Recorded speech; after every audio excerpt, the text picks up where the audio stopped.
நம்மளோட சேனல் சார்பா எல்லாத்துக்குமே தீபாவளி நல்வாழ்த்துக்கள். தீபாவளி ஸ்வீட்காக நம்ம மக்கள் கேட்குற மாதிரி மைதா மாவு இல்லாம, சோடா உப்பெல்லாம் இல்லாம கோதுமை மாவுல ட்ரை பண்ணேங்க. ரிசல்ட் எப்படி வந்துச்சுன்னு கடைசியா சொல்றேன். 1 கப் கோதுமை மாவு, 1 பிஞ்ச் உப்பு, 1 டேபிள் ஸ்பூன் அளவுக்கு சர்க்கரை, நெய், கொஞ்சமா தயிர் சேர்த்துட்டு தண்ணி கொஞ்சம் கொஞ்சமா சேர்த்து பிசைஞ்சுக்கணும். கோதுமை மாவுல செஞ்சாலும் சரி, மைதா மாவுல செஞ்சாலும் சரி, பாதுஷா செய்யும்போது இந்த மாதிரி மாவு பிச்சு பிச்சு போட்டு அதுக்கப்புறமா ஒரு 1 ஹவர் ஊற வச்சிடணும்.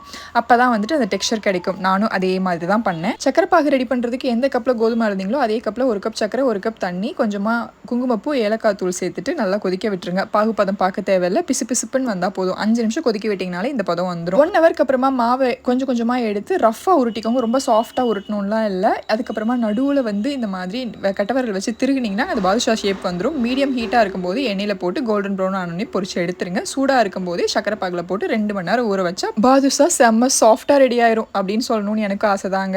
பட் இப்படி தாங்க இருந்தது, உடைக்க கூட முடியல. இது என்ன கிரியேச்சர்னு எனக்கே தெரியல. ஃப்ளாப் ரெசிபிஸ் நம்ம பேஜ்ல இது வரைக்கும் அப்லோட் பண்ணதே இல்லை. இப்போ அப்லோட் பண்ற ரீசன் என்ன தெரியுமா? நிறைய பேர் மைதா மாவு யூஸ் பண்ணும்போது, சோடா உப்பு யூஸ் பண்ணும்போது ஸ்கிப் பண்ணலாமா, மைதா மாவுக்கு பதிலாக கோதுமை மாவு யூஸ் பண்ணலாமான்னு கேட்பாங்க. சில ரெசிபிஸ்க்கு சிலது ஆட் பண்ணி தான் ஆகணும். அதுக்காக தான் அப்லோட் பண்றேன், புரிஞ்சுக்கோங்க. இதுல வாட் இஸ் மை பாயிண்ட்னா, எப்பயுமே ரெகுலரா சாப்பிட்டாதாங்க ஒரு விஷயம் அன்ஹெல்தி. என்னைக்காச்சும் சாப்பிட்டா தப்பு இல்லை. ரொம்ப ஆராய்ச்சி பண்ணாம அக்கேஷனை என்ஜாய் பண்ணுங்க. எப்படிங்க ரெசிபி கொடுக்காம போவேன்? இதே ப்ரொசீஜர்ல மைதா மாவு ரீப்ளேஸ் பண்ணிக்கோங்க. 1/4 டீஸ்பூன் சோடா உப்பு ஆட் பண்ணி செஞ்சு பாருங்க, சூப்பரா வரும்.